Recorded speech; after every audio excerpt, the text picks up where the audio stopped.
പല വ്യത്യസ്തങ്ങളായ രീതിയിൽ സംസാരിച്ചിട്ടുണ്ടെങ്കിൽ പോലും ഇന്ന് അതിനെ ഈ പ്രായവുമായുള്ള ബന്ധത്തിൽ ഞാനൊന്ന് താരതമ്യപ്പെടുത്തി ചിന്തിക്കുവാനായിട്ട് ആഗ്രഹിക്കുകയാണ്. വിശുദ്ധ വേദപുസ്തകത്തിൽ നമുക്ക് അറിയാവുന്ന നല്ല പരിചയമുള്ള ഒരു വ്യക്തി ബൈബിളിലുണ്ട്. ആ വ്യക്തിയുടെ പേര് അബ്രഹാം എന്നാണ്. പ്രിയ ദൈവമക്കളെ, ഉൽപ്പത്തി പുസ്തകം 12-ാം അധ്യായം 4-ാം വാക്യത്തിൽ തന്റെ 75-ാമത്തെ വയസ്സിലാണ് ദൈവം അബ്രഹാമിനെ വിളിക്കുന്നത്. എത്രാമത്തെ വയസ്സിലാണ്? 75-ാമത്തെ വയസ്സിൽ അബ്രഹാമിനെ വിളിച്ചു. നിങ്ങളും കൂടെ എന്നോടൊന്ന് ചേരണം. അബ്രഹാമിന്റെ ജീവിതത്തിൽ 25 വർഷം കാത്തിരിക്കേണ്ടി വന്നു ആദ്യത്തെ ദൈവത്തിന്റെ അനുഗ്രഹത്തിന് വേണ്ടി. അതുകൊണ്ടാണ് ഞാൻ പറഞ്ഞത്, ഒരു പള്ളിയിൽ പോയാൽ, ഒരു പ്രാർത്ഥനാ സ്ഥലത്ത് പോയാൽ, ഒരു യോഗ സ്ഥലത്ത് പോയാൽ, ഒരു പബ്ലിക് കൺവെൻഷൻ സ്ഥലത്ത് പോയാൽ നമ്മൾ എപ്പോഴും പോകുമ്പോൾ ഉടനെ, ചെന്നാൽ ഉടനെ, പ്രവേശിച്ചാൽ ഉടനെ നമ്മൾ ഒരു അനുഗ്രഹം പ്രതീക്ഷിക്കരുത്. നിങ്ങൾക്ക് മനസ്സിലാകുമെന്ന് ഞാൻ വിശ്വസിക്കാം. വേലക്കാരൻ ആഹാരത്തിന് യോഗ്യൻ, വേലക്കാരൻ കൂലിക്ക് യോഗ്യൻ. അപ്പം ഈ വേലക്കാരൻ ആഹാരത്തിന് കൂലിക്ക് യോഗ്യൻ എന്ന് പറയുമ്പോൾ വേലയ്ക്ക് ശേഷമാണ്, അല്ലെങ്കിൽ വേലയുമായുള്ള ബന്ധത്തിലാണ് ഈ രണ്ട് കാര്യങ്ങളുടെയും പ്രസക്തി നമ്മൾ ചിന്തിക്കേണ്ടതെന്ന് ദൈവനാമത്തിൽ ഓർപ്പിക്കുകയാണ്. 75-ാമത്തെ വയസ്സിൽ വിളിച്ചു.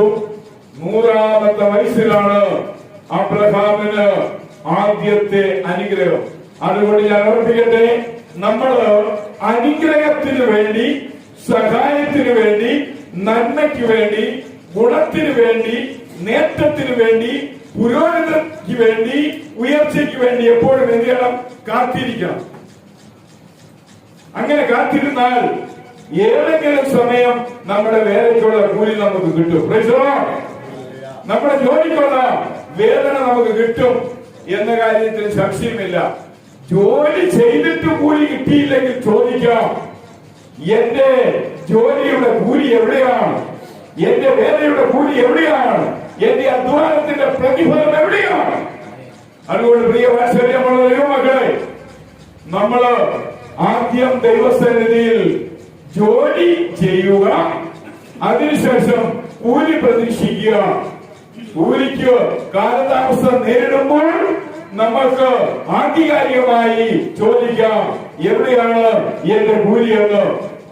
75-ാമത്തെ വയസ്സിൽ ദൈവം അബ്രഹാമിനെ വിളിച്ചു എന്ന് ഉൽപ്പത്തി പുസ്തകം 12-ാം അധ്യായം അതിന്റെ 4-ാം വാക്യത്തിൽ നമ്മൾ വായിക്കുകയാണ്. 86 വയസ്സായിപ്പോൾ 75-ന്റെ കൂടെ 11 വർഷവും കൂടെ കഴിഞ്ഞു. ഒരു ഗുണവും ഉണ്ടായില്ല, ഒരു നേട്ടവും ഉണ്ടായില്ല, ഒരു നന്മയും ഉണ്ടായില്ല, ഒരു പുരോഗതിയും ഉണ്ടായില്ല. ഈ സമയം അബ്രഹാമൻ തന്റെ ഭാര്യ സാറായും അല്പം ഒന്ന് വാടിയിട്ടുണ്ടാകാം, മാനസിക പ്രയാസം ഉണ്ടായിട്ടുണ്ടാകാം, മാനസിക സംഘടന ഉണ്ടായിട്ടുണ്ടാകാം. ഈ സമയം അബ്രഹാമിന്റെ ഭാര്യയായ സാറ അബ്രഹാമിനെ സമ്മർദ്ദത്തിലാഴ്ത്തി. സാറായിയുടെ ഒരു ദാസി അബ്രഹാം സാറായെ വിവാഹം കഴിച്ചത് മൂലം തന്നോട് കൂടെയുണ്ട്. ആ ദാസിയുടെ പേരാണ് ഹാഗർ. സാറ പറഞ്ഞു, എന്നിലൂടെ ഒരു സന്തതിയെ ഉണ്ടായിട്ടില്ല. ഈ 11 വർഷം പിന്നിട്ടുണ്ട്. നീ ഹാഗാറിന്റെ അടുക്കൽ പോയി അവളിൽ നിന്നൊരു സന്തതിയെ ഉണ്ടാക്കുക, ഉൽപ്പാദിപ്പിക്കുക, നിർമ്മിക്കുക, സൃഷ്ടിക്കുക എന്ന് പറഞ്ഞു ആ അബ്രഹാം കേട്ടുകൊണ്ടുപോയി. 86-ാമത്തെ വയസ്സിൽ ഹാഗാറിൽ നിന്നും അബ്രഹാമിന്റെ ഒരു സന്തതിയായ ഇസ്മായേൽ എന്ന ഒരു ആൺ മകൻ ജനിക്കുകയുണ്ടായി. മകന്റെ 75-ാമത്തെ വയസ്സിൽ വിളിച്ചു. 11 വർഷം വെയിറ്റ് ചെയ്തിട്ടും ഒരനുഗ്രഹവും ഗുണവും ഉണ്ടാകാഞ്ഞു. 11 വർഷത്തിന് ശേഷം 86-ാമത്തെ വയസ്സിൽ നിയമാനുസരണമല്ലാതെ ന്യായോചിതമല്ലാതെ യോഗ്യമായ നിലയിലല്ലാതെ അയോഗ്യമായി നിയമലംഘനത്തിലൂടെ ഒരു സന്തതിയെ അബ്രഹാമിന് കിട്ടി. ഇങ്ങനെ മുന്നോട്ട് പോവുകയാണ്.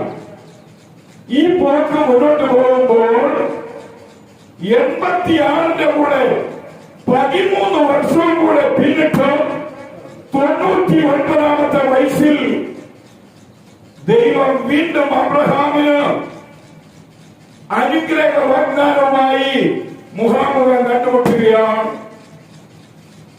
പ്രിയവാത്സല്യമുള്ള ദൈവമക്കളെ, ഇപ്പോൾ അബ്രഹാമിന്റെ പ്രായം 99 വയസ്സ്. ദൈവം വിളിച്ചപ്പോഴുള്ള പ്രായം 75 വയസ്സ്. അനധികൃതമായി ഒരു അനുഗ്രഹം കിട്ടിയത് 11 വർഷത്തിന് ശേഷം 86-ാമത്തെ വയസ്സിൽ. വീണ്ടും 13 വർഷം കഴിഞ്ഞ് 99-ാമത്തെ വയസ്സിൽ ദൈവം അബ്രഹാമിനോട് പറയാണ്, അടുത്ത വർഷം ഈ സമയം ഞാൻ നിന്റെ വീട്ടിലേക്ക് വരുമ്പോൾ നിന്റെ നിയമാനുസരണമുള്ള ഭാര്യയായ സാറ ഒരു കുഞ്ഞിനെ കരങ്ങളിൽ അണച്ചുന്ന ഒരു കാഴ്ചയുണ്ടാകും. പ്രിയ വാത്സല്യമുള്ള ദൈവമക്കളെ, 1 വർഷം മുമ്പാണ് അത് പറയുന്നത്. 1 വർഷം കഴിഞ്ഞു. ഏതാണ്ട് 270-290 ദിവസം വാക്ക് പറഞ്ഞിട്ട്, നന്മ നേർന്നിട്ട്, അനുഗ്രഹം അവകാശമാക്കാമെന്ന് ആശ ഉറപ്പോടുകൂടി നൽകിയിട്ട് 100-ാമത്തെ വയസ്സിൽ അബ്രഹാമിന് തന്റെ ഭാര്യയായ സാറായിൽ നിന്ന് ഒരു സന്തതിയെ ദൈവം പറഞ്ഞതുപോലെ കൊടുക്കുകയാണ്. എന്നെ കേൾക്കുന്ന വാത്സല്യമുള്ള ദൈവമക്കളെ, ഒരു സന്തതിയില്ലാത്ത അവസ്ഥയിൽ നിന്ന് എന്റെ ദൈവം അബ്രഹാമിനെ വിളിച്ചിട്ട് വർഷം 25-ആയി. 25 വർഷം അബ്രഹാം ദൈവത്തിന്റെ അനുഗ്രഹത്തിന് വേണ്ടി കാത്തിരുന്നുവെങ്കിൽ, നമ്മൾ ദൈവത്തിൽ വിശ്വസിച്ചാൽ, ദൈവാലയത്തിൽ പോയാൽ, ദൈവിക സമ്മേളനങ്ങളിൽ പങ്കെടുത്താൽ, ദൈവത്തിന്റെ പിന്നാലെ അവനെ അനുഗമിച്ചാൽ അപ്പോൾ ഉടനെ അനുഗ്രഹം കിട്ടുമെന്ന് പ്രതീക്ഷിക്കുവാൻ വേദപുസ്തകത്തിൽ ഒരു തെളിവില്ല.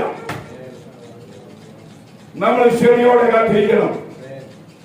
വീണ്ടും ഞാൻ ഓർമ്മിക്കട്ടെ, പെട്ടെന്ന് കിട്ടുന്ന അനുഗ്രഹം എപ്പോഴും നിലവാരമില്ലാത്തതായിരിക്കും. വീണ്ടും ഓർക്കണമേ, സഡൻ ബ്ലെസ്സിംഗ് ഈസ് ഡ്യൂപ്ലിക്കേറ്റ്. പെട്ടെന്ന് കിട്ടുന്ന ഒരു നന്മ അനുഗ്രഹം എന്ന് പറയുന്നത് കൃത്രിമത്വമുള്ളതായിരിക്കും. കണ്ടോ, 11 വർഷത്തിന് ശേഷം അബ്രഹാമിനെ കിട്ടി, അത് ഡ്യൂപ്ലിക്കേറ്റ് ആയിപ്പോയി. ഇന്നും ആ ഡ്യൂപ്ലിക്കേറ്റിന്റെ തീക്ഷ്ണഫലം ലോകത്തിൽ നമ്മൾ ദർശിക്കുക. പ്രിയ വാത്സല്യമുള്ള ദൈവമക്കളെ, എന്നാൽ ദൈവത്തിന്റെ അനുയോജ്യമായ യോഗ്യമായ അപ്പോയിന്റഡ് ടൈം, നിശ്ചയിക്കപ്പെട്ട സമയം, ആ സമയത്തിന് വേണ്ടി കാത്തിരുന്നു.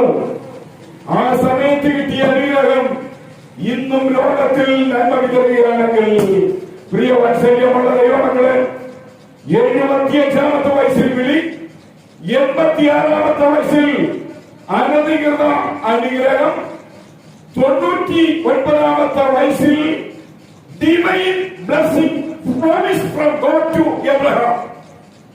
പ്രിയ ദൈവമക്കളെ, 100-ാമത്തെ വയസ്സിൽ അത് സഫലമായി. ഏകദേശ കണക്കിൽ 116-ാമത്തെ വയസ്സിൽ അബ്രഹാം പരീക്ഷിക്കപ്പെടുകയാണ്. നിന്റെ ഏക മകനായ ഇസ്ഹാക്കിനെ മോറിയ മലയിൽ കൊണ്ടുപോയി അവിടെ നീ യാഗം കഴിക്കണമെന്ന് പറഞ്ഞു. പ്രിയ ദൈവമക്കളെ, ഇപ്പോൾ അബ്രഹാമിന്റെ പ്രായം 116 വയസ്സ്. 75-ാമത്തെ വയസ്സിൽ വിളിക്കുന്നു. 86-ാമത്തെ വയസ്സിൽ അനധികൃത അനുഗ്രഹം വാങ്ങുന്നു. 100-ാമത്തെ വയസ്സിൽ വിളിച്ചവന്റെ നിയമാനുസരണമുള്ള അനുഗ്രഹം പ്രാപിക്കുന്നു. 116-ാമത്തെ വയസ്സിൽ ആ അനുഗ്രഹം ഒന്നുമില്ലാതെ യാഗമാക്കി മറ്റേണം നീ വേണ്ടി ശൂന്യമായി തീരട്ടെ എന്ന് പറയുന്നു. എന്നാൽ തന്റെ 116-ാമത്തെ വയസ്സിൽ ഏതാണ്ട് 16 വയസ്സ് പ്രായം വരുന്ന ഏകമകനെ മൂല്യമറിയിൽ കൊണ്ടുപോയി യാഗപീഠത്തിൽ കിടത്തി അവനെ അറുക്കുവാൻ അബ്രഹാമിന് മടിയില്ല. പക്ഷെ ദൈവം പരിഹാരം വരുത്തുന്നവരാണ്. പ്രശ്നം മാത്രമല്ല, പ്രശ്നത്തിനോടൊപ്പം പോറ്റുവഴി ഉണ്ടാക്കുന്നവരാണ്. അതുകൊണ്ട് പ്രിയ വാത്സല്യമുള്ള ദൈവമക്കളെ, നാം വീണാലും നിലം പറ്റിയാകുവാൻ അവൻ സമ്മതിച്ചിട്ടില്ല. നമ്മൾ താളടിയായി പോകാൻ അവൻ സമ്മതിക്കുന്നവരല്ല. നമ്മൾ ഉന്മൂലമായി തീരുവാൻ അവൻ സമ്മതിക്കുന്നവരല്ല. നമ്മൾ കാത്തിരുന്നാൽ, നമ്മൾ അവന് വേണ്ടി ശക്തിയോടെ ഇരുന്നാൽ വയ്യാൽ നമ്മുടെ അനുഗ്രഹം വരാതെ ഇരിക്കത്തില്ല. 175 വയസ്സ് വരെ ജീവിച്ചു അബ്രഹാം. 175-ാമത്തെ വയസ്സിൽ അബ്രഹാം മരിക്കുന്നു. പ്രിയ ദൈവമക്കളെ, എത്രാമത്തെ വയസ്സിൽ കല്യാണം കഴിച്ചു എന്ന് ചോദിച്ചാൽ അന്നത്തെ കണക്കനുസരിച്ച് ഒരു 15-20 വയസ്സിന്റെ കീഴിൽ കല്യാണം കഴിച്ചു കാണും. കാരണം ചെറുപ്രായത്തിൽ കല്യാണം കഴിക്കുന്ന ഒരു കൾച്ചറാണ് ആ ബാക്ക്ഗ്രൗണ്ടിലാണ് ഉണ്ടായിരുന്നത്. എന്നാൽ പ്രിയ ദൈവമക്കളെ, ആ ഒരു അവസ്ഥയിൽ 75-ലേക്ക് പോയി, 86-ലേക്ക് പോയി, 99-ലേക്ക് പോയി, 100-ലേക്ക് പോയി, 116-ലേക്ക് പോയി, അവസാനം 175-ൽ അബ്രഹാം ഈ ഭൂമിയിൽ നിന്ന് വിടവാങ്ങുകയാണ്. ഞാൻ പറയട്ടെ, ഈ വേദപുസ്തകത്തിൽ എത്രത്തോളം ശ്രേഷ്ഠനായ ഒരു കഥാപാത്രത്തെ നമുക്ക് കാണുവാൻ കഴിയില്ല. ആമേൻ. ബൈബിൾ എവിടെ നോക്കിയാലും അബ്രഹാമിന്റെയും ഈസ്ഹാക്കിന്റെയും യാക്കോബിന്റെയും ദൈവം വലിയവൻ എന്ന് മാത്രം പറഞ്ഞുകൊണ്ട് മുന്നോട്ട് പോകുമ്പോൾ, പ്രിയ വാത്സല്യമുള്ള ദൈവമക്കളെ, നമ്മള് ഈ നല്ല മാതൃകാ പുരുഷനായ അബ്രഹാമിനെ പിൻഗമിക്കുന്നത് നമ്മുടെ ജീവിതത്തിൽ നല്ലതാണ്. വീണ്ടും ഞാൻ ഓർപ്പിക്കട്ടെ, അബ്രഹാമിനെ ദൈവം വിളിക്കുമ്പോൾ അബ്രഹാമിന്റെ പേര് അബ്രാം എന്നായിരുന്നു. ദൈവം അബ്രഹാമിനോട്, അല്ലെങ്കിൽ അബ്രഹാമിനോട് ദൈവം ഇങ്ങനെ പറഞ്ഞു, നിന്നെ ബഹുജാതികൾക്ക് പിതാവാക്കിയിരിക്കാൻ ഇനി മുതൽ നിന്റെ പേര് അബ്രാം എന്നല്ല, അബ്രഹാം, എബ്രഹാം എന്നാകും. പ്രിയ ദൈവമക്കളെ, അബ്രാം എന്ന വാക്കിന് ഫാദർ, പിതാവ് എന്ന അർത്ഥമെങ്കിൽ അബ്രഹാം എന്ന വാക്കിന് ഫാദർ ഓഫ് മൾട്ടിറ്റ്യൂഡ്, ബഹുജാതികളുടെ, ബഹുജനങ്ങളുടെ പിതാവ് എന്ന അവസ്ഥയിലേക്ക് അബ്രഹാം മാറി. പ്രിയ ദൈവമക്കളെ, പേര് മാറി, പെരുമാറ്റം മാറി, അതിനുശേഷമാണ് അനുഗ്രഹം കടന്നു വരുന്നത്. നിങ്ങൾക്ക് ഞാൻ തെളിവ് തരാം. ഉൽപ്പത്തി പുസ്തകം 17-ാം അധ്യായം അതിന്റെ 4-5 വാക്യം, എനിക്ക് നീയുമായ ഒരു ഉടമ്പടിയുണ്ട്, നീ അനേകം ജനതകൾക്ക് പിതാവായി തീരും.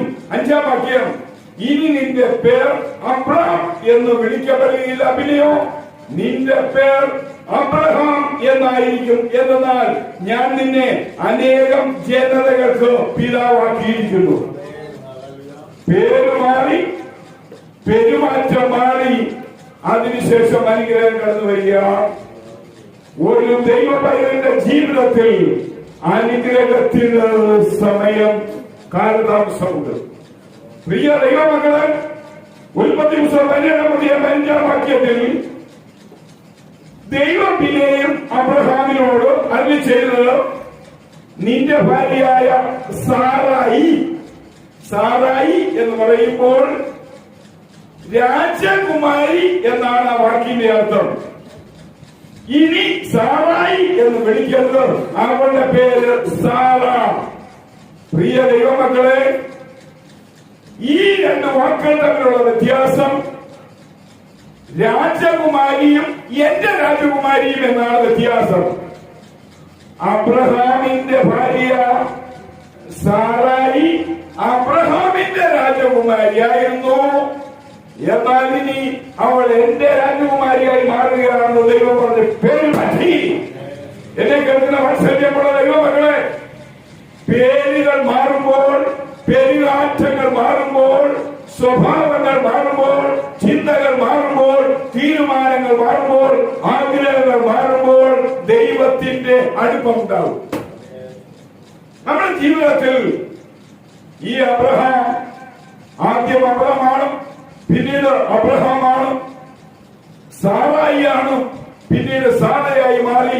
എന്നെ കേൾക്കുന്ന വാത്സല്യമുള്ള ദൈവമകളെ, ഈ രണ്ടുപേരുടെയും ഈ രണ്ട് പേരുകളുടെ അർത്ഥവ്യത്യാസം കൂടെ നമ്മളൊന്ന് മനസ്സിലാക്കിക്കൊണ്ട് റോമാലേഖനം 4-ാം അധ്യായം 17-ാം വാക്യവും കൂടെ നിങ്ങളുടെ ചിന്തയിലേക്ക് ഞാൻ കൊണ്ടുവരികയാണ്. റോമാലേഖനം 4-ാം അധ്യായം 17-ാം വാക്യമാണ്. ദൈവത്തിന്റെ പരിശുദ്ധാത്മാവിനാൽ വാക്കുകളുടെയും പേരുകളുടെയും വീടിയുടെയും പിന്നിലുള്ള ദൈവിക രഹസ്യം ഞാനൊന്ന് വായിക്കട്ടെ. ഞാൻ നിന്നെ ബഹുജാതികൾക്ക് പിതാവാക്കിയിരിക്കുന്നു എന്ന് എഴുതിയിരിക്കുന്നത് പോലെ ഇനി ഒന്ന് ശ്രദ്ധിക്കണം. മരിച്ചവരെ ജീവിപ്പിക്കുകയും ഇല്ലാത്തതിനെ ഉള്ളതുപോലെ വിളിക്കുകയും ചെയ്യുന്നവനും താൻ വിശ്വസിച്ചവനുമായ ദൈവത്തിന്റെ മുൻപാകെ തന്നെ. പ്രിയ ദൈവമകളെ, അബ്രഹാമിന് രണ്ടു വിധമായ വിശ്വാസം ഉണ്ടായിരുന്നു. ബൈബിൾ പറയുന്ന യഹോവയായ ദൈവവുമായുള്ള ബന്ധത്തിൽ ഒന്നാം അബ്രഹാമിന്റെ വിശ്വാസം, മരിച്ചവരെ ജീവിപ്പിക്കുന്നവനാണ് എന്നെ വിളിച്ച എന്റെ ദൈവം. ഞാൻ അതിന്റെ വ്യാഖ്യാനം പറയട്ടെ. 90 വയസ്സായ സാറ, 100 വയസ്സായ അബ്രഹാം. ഇവിടെ നമ്മൾ പറയുമ്പോൾ പ്രിയ ദൈവമക്കളെ, ഈ മന്ത്ലി ഓർഡർ ഓഫ് വുമൻ, സ്ത്രീയുടെ മാസങ്ങളിലെ ക്രമീകരണം എന്ന് പറയുന്നത് നമുക്ക് സുപരിചിതമാണ്. അത് സ്റ്റോപ്പായി പോയി. പ്രിയ വാത്സല്യമുള്ള ദൈവമക്കളെ, ബൈബിളിൽ തന്നെ അതിന് വ്യക്തമായി തെളിവുണ്ട് എന്ന് ഇന്ന് കർത്താവായ യേശുക്രിസ്തുവിന്റെ നാമത്തിൽ ഞാൻ നിങ്ങളെ ഓർപ്പിക്കുകയാണ്. വേദപുസ്തകത്തിൽ വ്യക്തമായി അതിനെക്കുറിച്ച് രേഖയുണ്ട്. ഉൽപ്പത്തി പുസ്തകം 18-ാം അധ്യായം അതിന്റെ 10 മുതൽ, അടുത്ത വർഷം ഇതേ സമയത്ത് ഞാൻ നിന്റെ അടുക്കൽ കടന്നു വരും, അപ്പോൾ നിന്റെ ഭാര്യ സാറായ്ക്ക് ഒരു മകൻ ഉണ്ടായിരിക്കും എന്ന് അവൻ പറഞ്ഞു. അവന്റെ പിൻവശത്ത് കൂടാരവാതിൽക്കൽ നിന്ന് സാറ ഇത് കേൾക്കുന്നുണ്ടായിരുന്നു.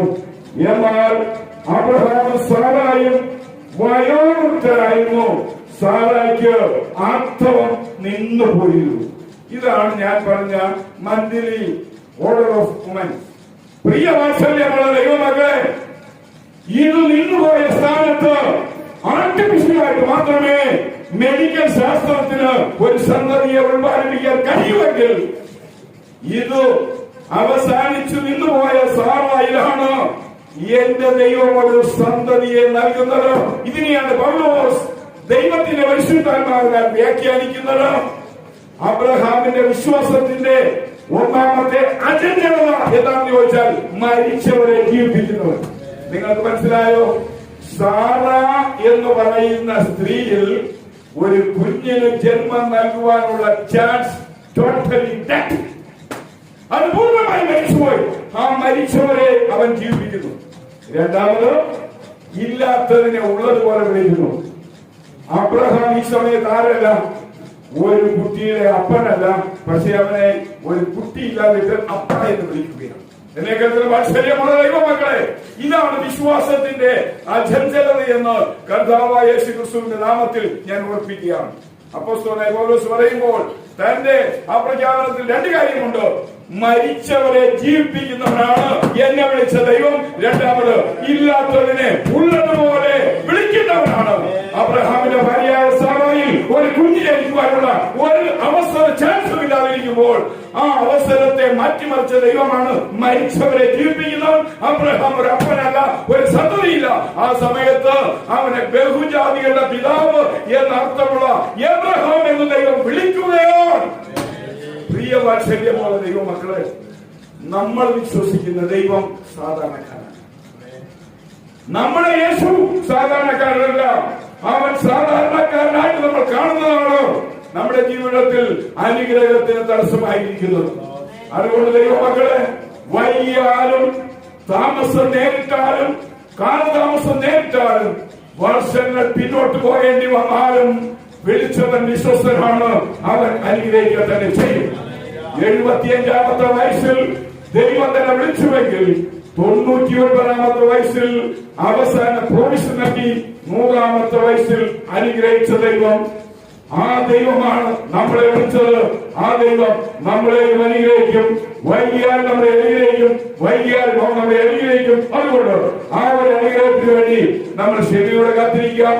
അബ്രഹാം ക്ഷമയോടെ കാത്തിരുന്ന തന്റെ വിശ്വാസത്തിന്റെ രഹസ്യം, അവൻ മരിച്ചവരെ ജീവിപ്പിക്കുന്നവരാണ്, ഇല്ലാത്തതിനെ ഉള്ളതുപോലെ വിളിക്കുന്നവരാണ്. സാറായിൽ മരിച്ചുപോയ തന്റെ മന്ത്ലി ഓർഡർ അതിനെ ജീവിപ്പിച്ചു. തന്റെ ഭർത്താവായ അബ്രഹാം ഒരപ്പൻ അല്ലാതിരിക്കെ, ഒരു പിതാവ് അല്ലാതിരിക്കെ തന്നെ അപ്പൻ പിതാവെന്ന് വിളിച്ചുവെങ്കിൽ, പ്രിയ ദൈവമക്കളെ, പൗലോസിനെയാണ് ഈ വ്യാഖ്യാനത്തിന് വേണ്ടി ദൈവത്തിന്റെ പരിശുദ്ധാത്മാവ് ഉപയോഗിച്ചതെങ്കിൽ നമുക്ക് പറഞ്ഞിരിക്കുന്ന കാര്യം ദൈവത്തിന്റെ ആത്മാവിനാൽ വെളിപ്പെടുത്തി തന്ന് നമ്മുടെ മുന്നോട്ടുള്ള ജീവിതത്തെ വിശാലതയിലേക്ക് അനുഗ്രഹിച്ച് ദൈവം നടത്തുമാറാകട്ടെ. ആമേൻ.